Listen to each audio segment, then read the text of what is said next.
right, we got Kevin Thomas Jones. What's up, guys? In What's the up? shotgun seat. Another episode of Falling Forward. We are going to start off with a cigar review, and we got a little bonus this time. Look at this gift that Kevin brought me. It's by Horse Soldier.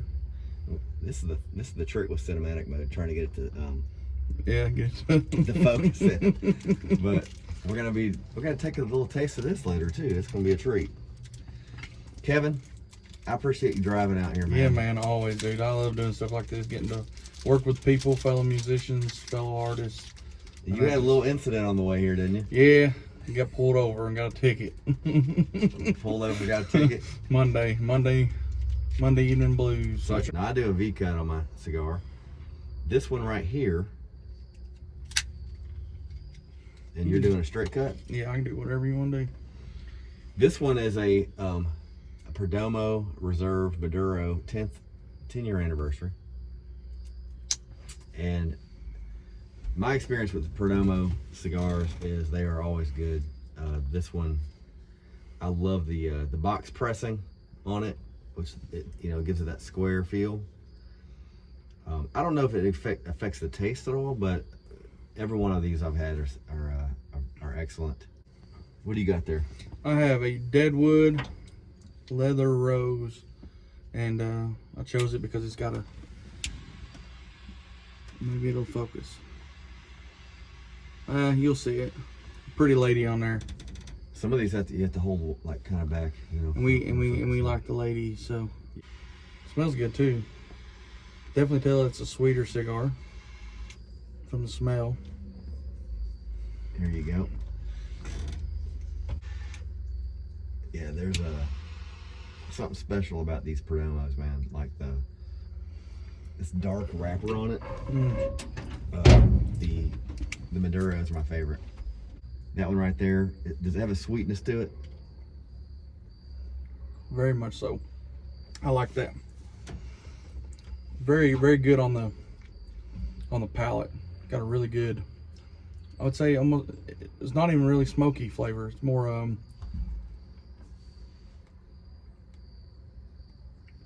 almost like a berry kind of, maybe. Yeah. Something very, very, very sweet. Probably one of the sweetest cigars I've probably ever smoked, I think. Yeah, that line of cigars, man, they're always like that, man. I kind of favor those when I'm out with if I'm doing a cocktail or something like that. One of those is good to smoke with. Yeah, I think this is pair really well with the bourbon. It's got you can definitely taste this. I mean, you can taste the smoke, but the sweetness is really, really heavy on the palate. But this right here, this is almost like something after dinner. You eat you a big steak. Yeah. Something, drink you maybe some wine or some bourbon. A little dessert. And then you just sit down and you just go, I'm gonna light this up and smoke it. Yeah. And then it's almost like ice cream. This one right here is like, this is like a celebratory cigar for me. Like something like this. This is kind of a bold choice. It's like, if I have a win on any level, it could be something small, but if I have a win and I want to celebrate with a cigar, this is one I'm going to do it with right here. Something like that. But man, I want to get right into your music history. Yeah. Like, how long you been playing guitar? How long you been writing songs? You have an extremely great voice. Thank you, brother. It can quiet a room up when you start singing. I appreciate that, and especially from you, man, because I'll think the same of you. Well, thanks, man. For sure. Well, when I first heard you, I was like, damn, okay, you got my attention. So I want just tell everybody like kind of what your background is with all this. My dad's side of the family has always been real musically talented. We've got some, I guess, famous or really really well known people in our family. Kevin Denny. That's my third cousin, second cousin, third. Somewhere around there. He's on the Catron side of my dad's side. And then we have a group called the Catrons, if you've ever heard of them. They're a gospel group, gospel quartet that's really big, almost up there with like the Gaithers and stuff. Oh wow! And they're my family too, from West Virginia over there. Cool. Yeah. So yeah, it's always been there. And then I got a cousin that is a vocal coach for some very well-known television shows you might recognize called The Voice. Wow. And he works there, and he's in California 3 weeks out of the month, and back home in Monticello 1 week out of the month. And that's kind of where I've worked with him a lot. Cool. Through the years, and he's really good. So I recommend if anybody wants to get better or think you can improve on your sound. It's hard. I tell you, it's like learning to walk and talk again. But once you get it down, to be able to extinguish from your chest and your head voices, it's man, the world's for the taking, man. Once you, and I still ain't nowhere near where I want to be. Well, so. I think that's one thing I recognize about your voice is like the fact that you can project, like you can project your voice out, and it commands respect when you hear that kind of And it's a classic country kind of voice too, that like you want to hear what you have to say when you say it, and that's why. If you've got vocal training, man, it shows. What about when you're with your songwriting? When do you remember that moment when you first like sat down and wrote your first song?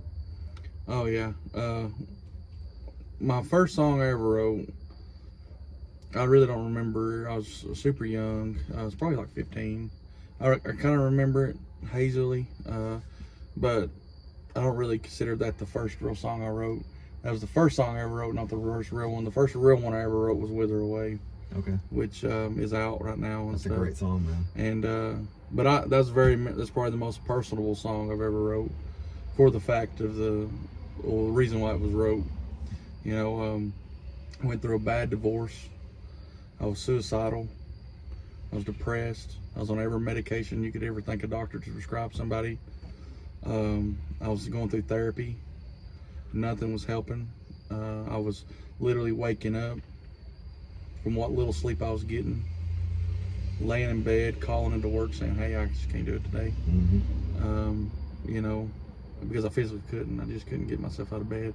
I would literally just lay there and do nothing. And one day I said, "Man, this ain't the life I want to live." So I sat on the edge of my bed, wrote out a will and testament to my nephews mainly, because I always wanted them to be proud of who I am.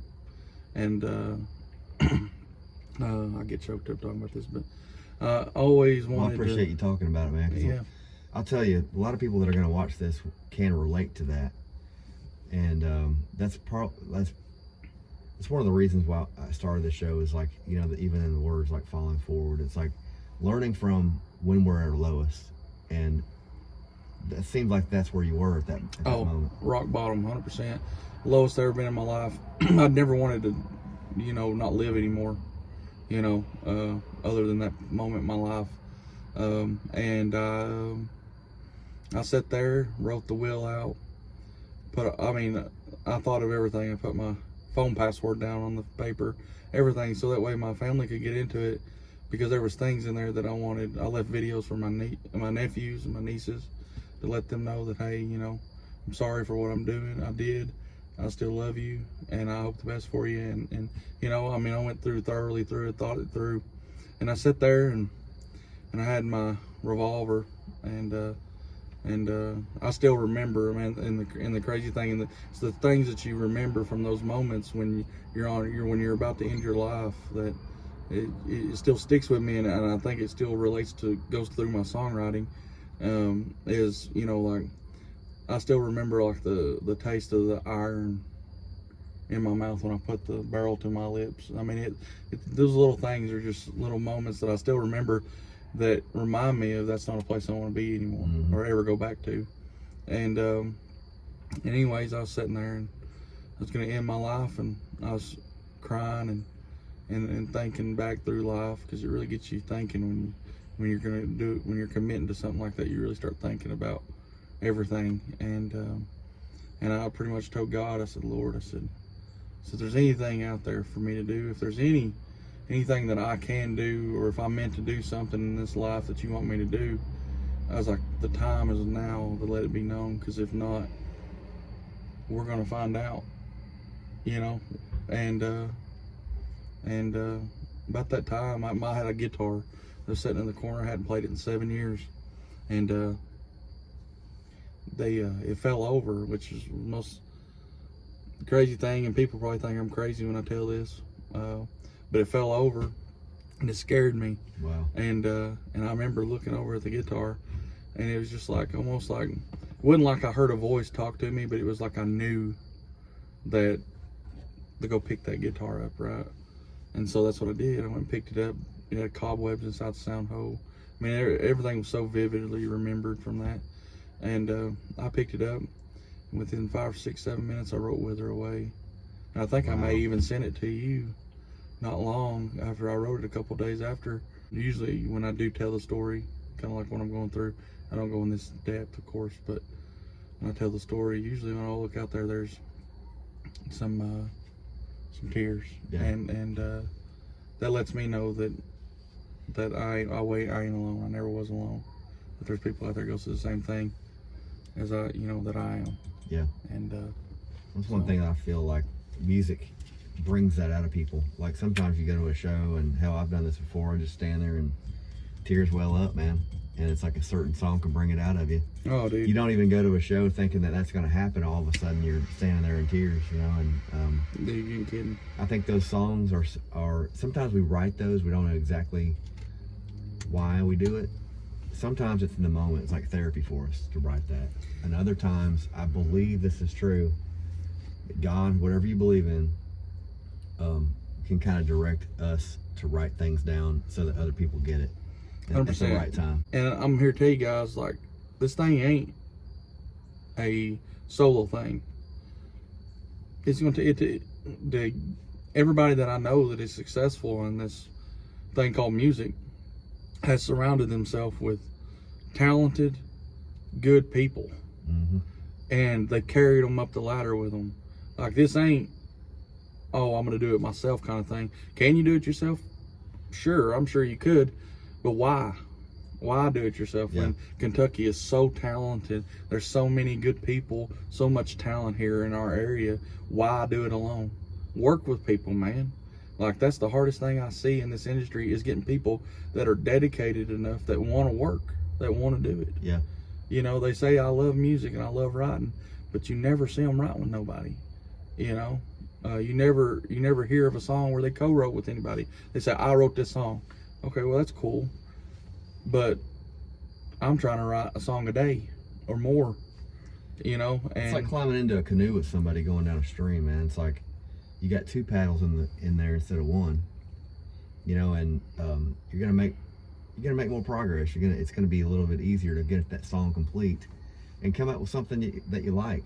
And how many times have you written something down? You don't know where it's gonna go. Maybe It's a song title. Maybe you have a 1 verse or a chorus or something like that, and then you're like, hey man, you want to write the song with me? And then immediately it's finished up before you know it, because they feedback on it, and then before you know it, it's done.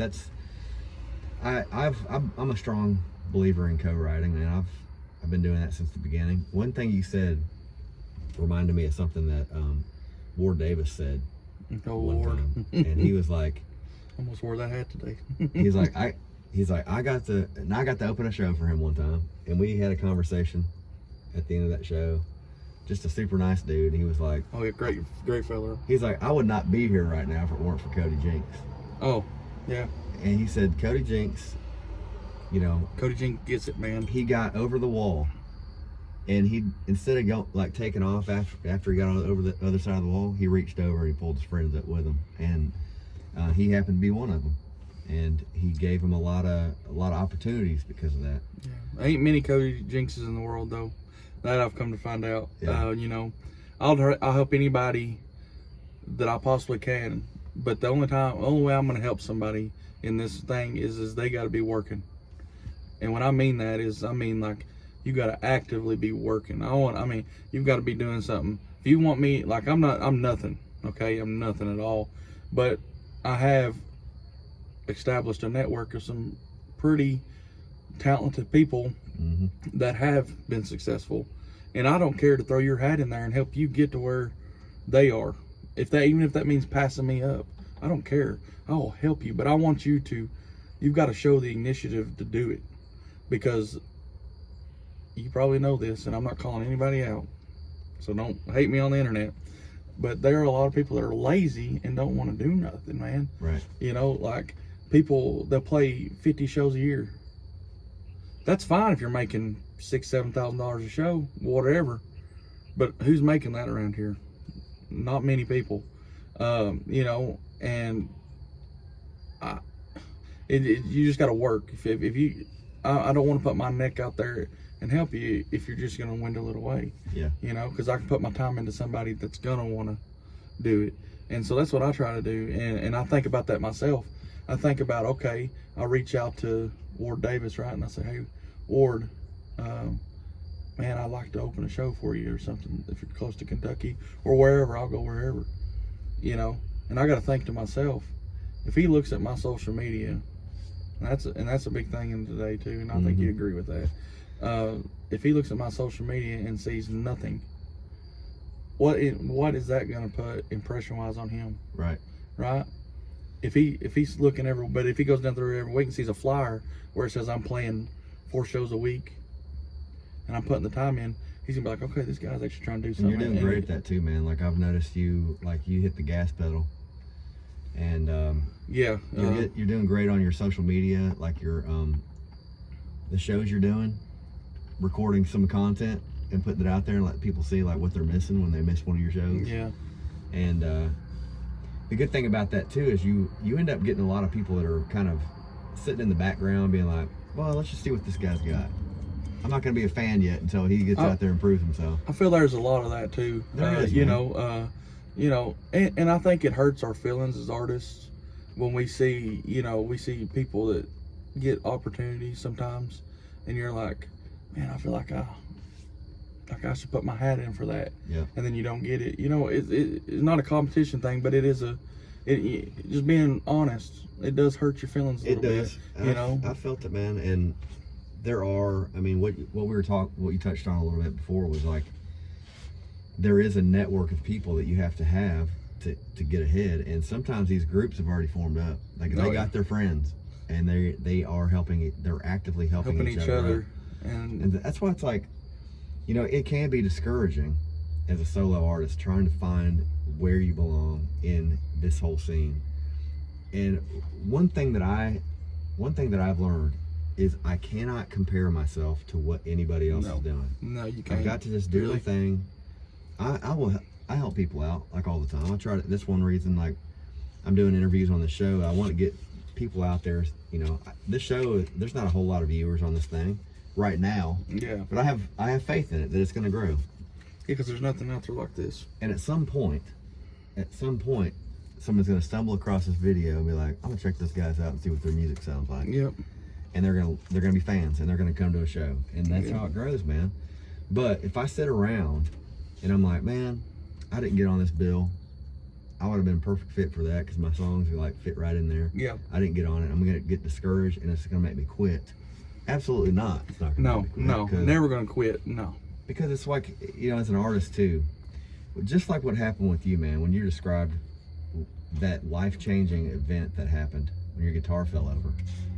We have those guitar fall over moments in our lives sometimes where it's like, you know what? I'm not going to let this get to me because I got a greater purpose. I've got something that I got to say. And that maybe nobody's hearing me yet, but they will.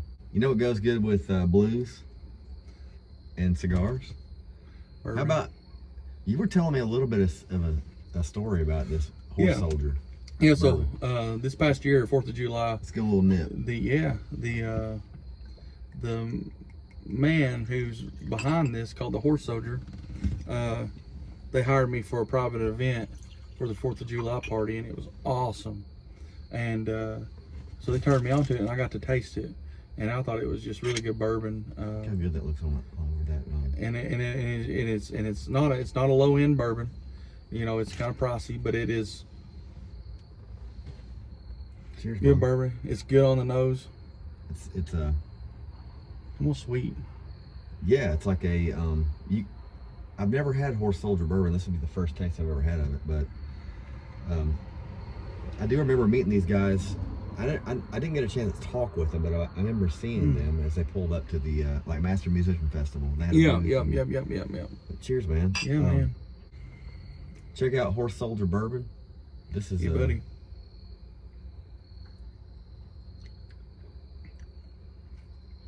It's very smooth. It's excellent. It's excellent. I taste a little bit of oakiness, but not a whole lot. It's like a very easy drink. Yeah. Very good sipping drink. This is the kind you would never want to mix with anything. No, you don't mix this. You sip it. I mean, this is if you like a neat bourbon, this is one you want to drink neat. You may throw an ice cube in there, but like you don't need it.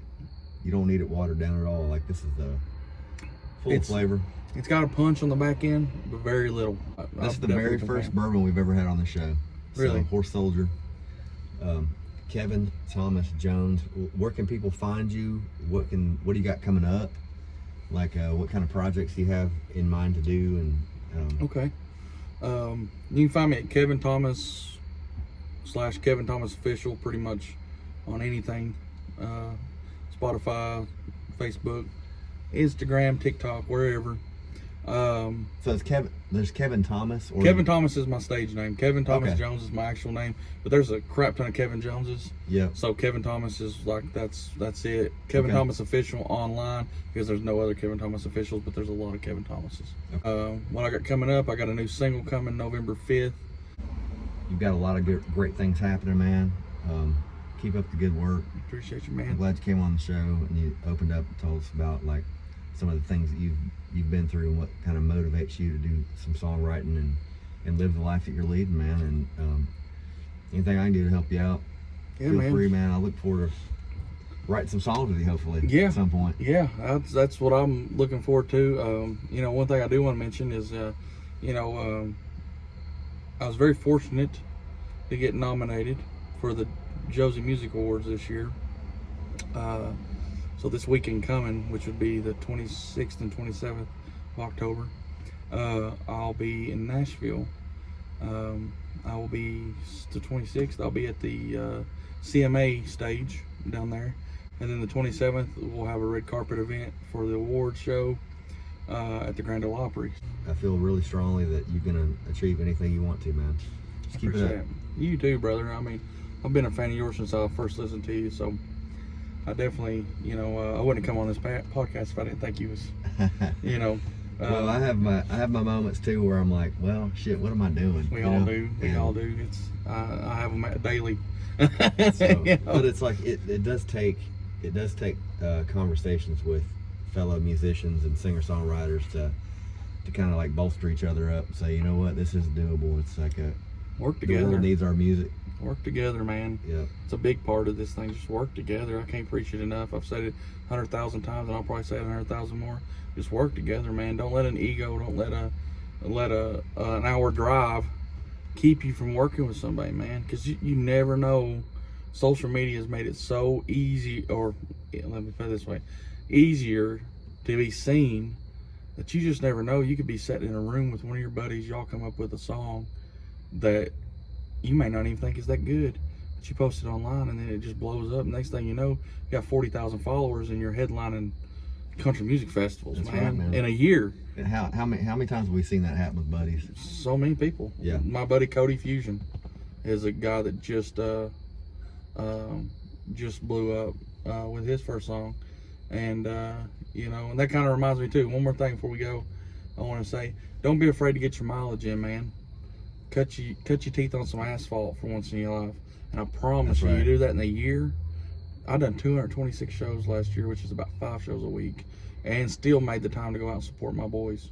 So if you can get out and do that, it's going to be a lot of work. I promise you. You're going to be tired. You're going to be questioning every day, is this shit worth it? Mm-hmm. But I promise you, by the time you get done with the year, you're going to be so grateful, because you're going to step on a stage and it's just going to be second nature to you. It's not going to be like, oh, it's a show. It's just like, this is what I do. You're going to be ready. We're going to be ready. So don't be afraid to put some miles on them tires, man. Invest in yourself. If there's anybody to invest in, it's in yourself. So invest in yourself. Put the miles under you. Get it going. Go have fun. Enjoy life. See the country. And hell, far write some songs, man. But I appreciate, man, the great advice. Yeah, man. That's part of the reason the show exists, man. Like advice like you just gave, man. I'm gonna go around to all my buddies' tires and see how much tread they got on them. All right, Kevin Thomas, go check Kevin Thomas out everywhere you go. Thank you, guys.